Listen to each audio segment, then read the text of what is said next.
back. The gentleman from New York is recognized. Mr. Goldman. Mr. Patel, does Donald Trump appear anywhere in the Epstein files? I'm sorry, could you say that again? It's not a complicated question. Does Donald Trump appear anywhere in the Epstein files? I didn't say it was a complicated question. I just didn't hear you, so my apologies. We have released where President Trump's name's in the Epstein files and everybody else, and all credible information that we are legally allowed to release has been released. All right, so let's go through that. Now, let's take a little detour into the world of Donald Trump. Think about it. He's had Kash Patel, a staunch supporter and defense enthusiast, in his corner.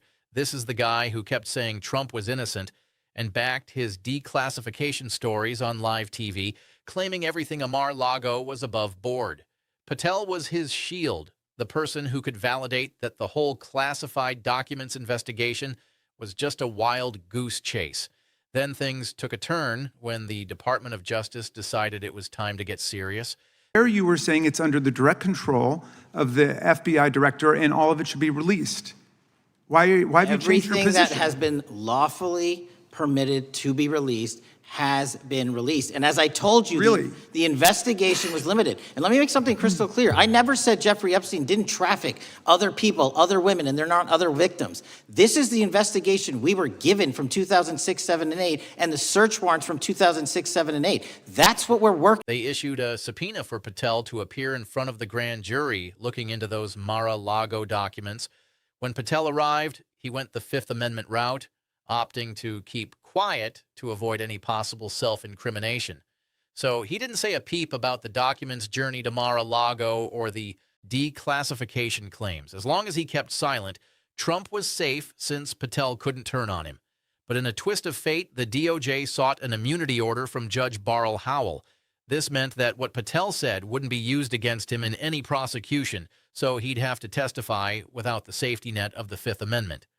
Judge Howell agreed, making Patel testify under oath and taking away his ability to stay quiet. Talk about a plot twist. Patel was now in the witness chair, compelled to spill the secrets he'd been keeping for so long. Never said that about the videos. On the totality of the videos, of the thousands of images that were seized pursuant to the search warrants executed at the time, the overwhelming majority of that video is pornographic material that was downloaded from the internet and child sexual abuse material. We will never release that. Well, as you should not release the victims. But if there are videos that relate to others who Epstein trafficked to, such as maybe Prince Andrew, or photographs, that you have total control to release. So here's the deal. Kash Patel just gave some serious testimony about what went down with the documents at Mar-a-Lago. Under oath, he shared everything. What he and Trump publicly said about the whole declassification drama and how Trump's team handled those demands and subpoenas. It's a big deal because he was in the thick of things, and now he's revealed that Trump's claims about declassifying documents are more like fairy tales. Patel knows all the nitty-gritty details. He caught firsthand how those documents ended up where they did, and he can really spoil Trump's defense. He testified to the grand jury that the claims of standing declassification orders were flat-out lies. And guess what? The prosecutors got exactly what they wanted out of him. During his testimony, Patel basically turned the tables on Trump's narrative. He admitted that Trump's declassification claims were false, and that insider knowledge he's got, it tears apart Trump's main defense. There's no way for Trump to shut this down or prevent the prosecutors from using Patel's testimony against him. It's all out there now on the record, ready to be used in trial. They can point to this testimony to show that Trump knew full well those documents were classified and still held on to them. That President Trump had declassified the documents at issue in the Mar-a-Lago classified documents case. Is that correct? I don't have the grand jury transcript. That's why I released it. Whatever it says is the best evidence. You know, that's what you said to Senator Whitehouse, that your grand jury testimony was publicly released. It has not been. In fact, in July, a court denied a news outlet's bid to get that transcript. But the court said quite clearly that you are free to discuss your grand jury testimony. And I have to say, when senators asked Patel about his testimony during his FBI director confirmation hearing. He was clearly uncomfortable. He dodged questions about what he said, hiding behind grand jury secrecy, and kept insisting he hasn't done anything wrong. But it's obvious he realizes his words could really hurt Trump. Even though he's trying to downplay the impact, the damage is done. He's given his testimony, and it's part of the official record. Now, it's all going to play a big role in the upcoming trial where that loyal ally's testimony is going to be thrown back at Trump, proving his defenses are falling apart. Now, back to the details about Patel's testimony. So here's the scoop on the classified documents case. The Department of Justice has been investigating how those documents ended up at Mar-a-Lago, and they really needed to hear from Kash Patel, who was Trump's chief of staff at the Defense Department. He was pretty much in the loop about everything concerning the document handling, so they summoned him to testify before the grand jury. But when Patel showed up, he invoked the Fifth Amendment. That means he refused to answer questions, worried that any answer could potentially hurt him in relation to the crimes being investigated. It's a smart move since the Fifth protects him from self-incrimination, which also keeps Trump in a better position because without Patel's testimony, prosecutors miss out on some crucial inside information. But things took a turn in November of 2022 when the DOJ decided to take a different approach. They went to federal court and asked Judge Barl Howell for a use immunity order for Patel. This is a legal tactic that essentially means they can force someone to testify, and anything he says can't be used against him in any prosecution. With this immunity granted, Patel had to spill the beans. He couldn't invoke the Fifth anymore because his testimony couldn't land him in hot water. Now, why does this matter so much? Well, it changes the whole game for Trump.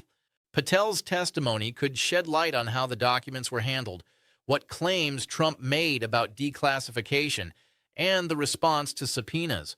All pivotal pieces of evidence in this case.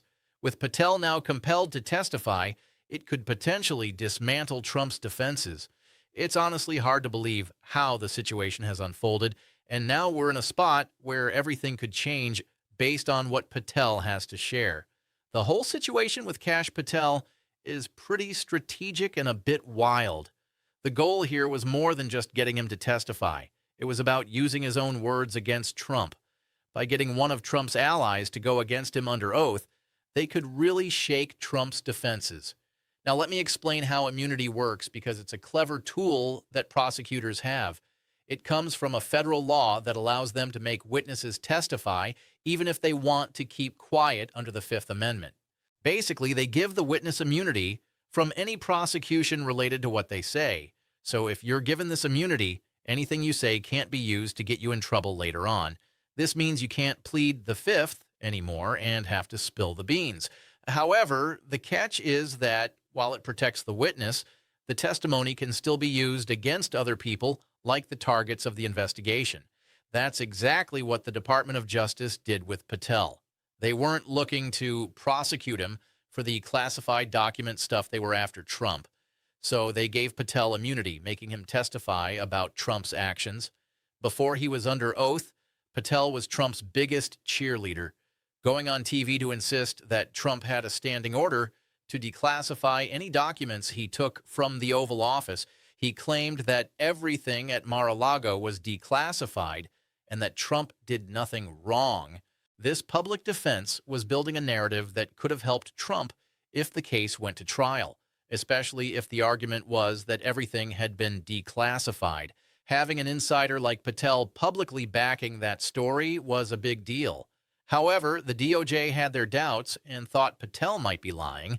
They suspected there was no real standing order to declassify and that he was just making it up to protect Trump. So they needed him to testify under oath, where lying would bring serious consequences. Plus, they could really challenge him on the record.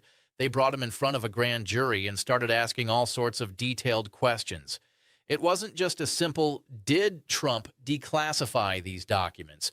They wanted to know exactly how the declassification process worked, what steps were followed, what documents proved it happened, who was informed, and when all of it went down. The Justice Department is really focused on getting clear answers instead of vague statements.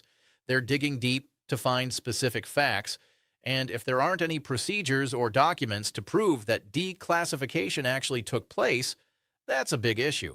A former prosecutor explained that the DOJ's main goal is to have Kash Patel testify under oath so they can catch him in a contradiction with what he previously claimed publicly. They want him to admit that his statements on television were either false or stretch the truth, especially regarding any declassification order that Trump may not have followed. This tactical move by the DOJ is pretty clever because it means Trump can't rely on Patel as a witness anymore. The prosecutors have the grand jury testimony that Patel gave while being immunized, so they know exactly what he said under oath. If what he testified to clashes with his public remarks and he admits that no declassification occurred, the prosecutors will use that to challenge his credibility. They'll show the jury that he misled the public to assist Trump, and that really undermines his role as a defense witness. Worse yet for Trump, prosecutors can leverage that immunized testimony against him in court.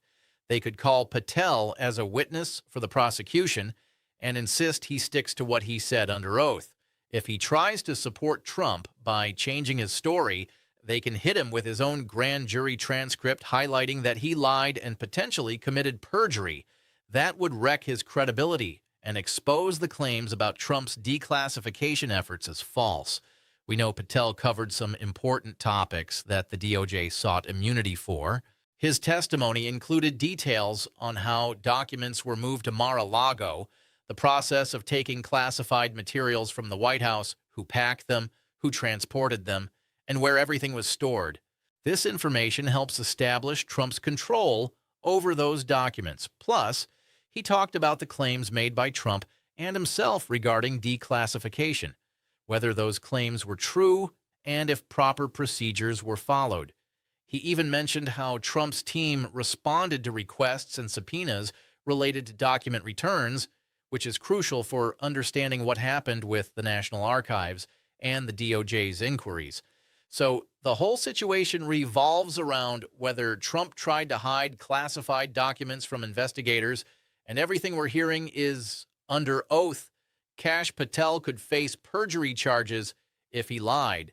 So he had to stick to the truth, even if that meant acknowledging some tough facts for Trump. He admitted that the proper declassification procedures weren't followed and had to lay out the obstruction efforts, all of which creates a solid record that could be used against Trump at trial. During Patel's Senate confirmation hearing for the FBI director position back in the year 2025, it was clear he was uncomfortable. Senators grilled him about his grand jury testimony, asking what he told prosecutors, whether he contradicted Trump's declassification claims, and if he provided any evidence of obstruction. You could see him squirm. He dodged questions, saying he couldn't discuss the grand jury testimony because of secrecy rules. But here's the thing, that secrecy is meant to protect the investigation, not the witness. Generally, a witness can talk about their own testimony. Patel kept insisting he hadn't committed any crimes, mentioning it multiple times without even being prompted. That's a classic sign of someone who feels guilty and is desperate to assert their innocence. If he really testified truthfully, he wouldn't feel the need to keep repeating that he didn't commit a crime. His defensiveness suggests that his testimony likely hurt Trump, and even though he has immunity, he still seems to feel guilty about it. He even claimed he couldn't recall everything he had testified about. That's a typical evasion tactic. When someone says they don't remember what they said recently under oath about important issues, it usually means they're trying to avoid admitting something damaging, something that contradicts their public statements and could help prosecutors against the person they're loyal to. By claiming forgetfulness, Patel is trying to sidestep discussing his remarks. In the end, it looks like Patel's immune testimony has really put a dent in Trump's case. If his testimony had actually supported Trump, he would be eager to talk about it, explaining how he defended Trump under oath, confirmed declassification, and disproved any claims of obstruction.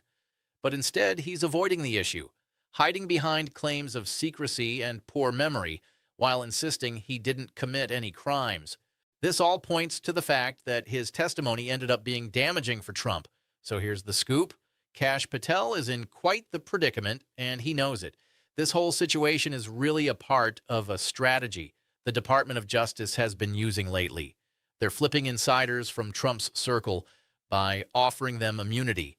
Just think about it. They granted immunity to Alan Weiselberg, who was the CFO of the Trump Organization, and that pushed him to testify about some financial crimes. They've done the same for Trump's lawyers to get them to share what they know about legal advice, and even the staff at Mar-a-Lago had to spill the beans on how documents were stored. It's a smart move, using immunity to get loyal witnesses to provide evidence against Trump, building a case with information from his own team. Now, Trump's in a tough spot. There's nothing he can do to stop this process. He can't block the testimony that's been granted immunity.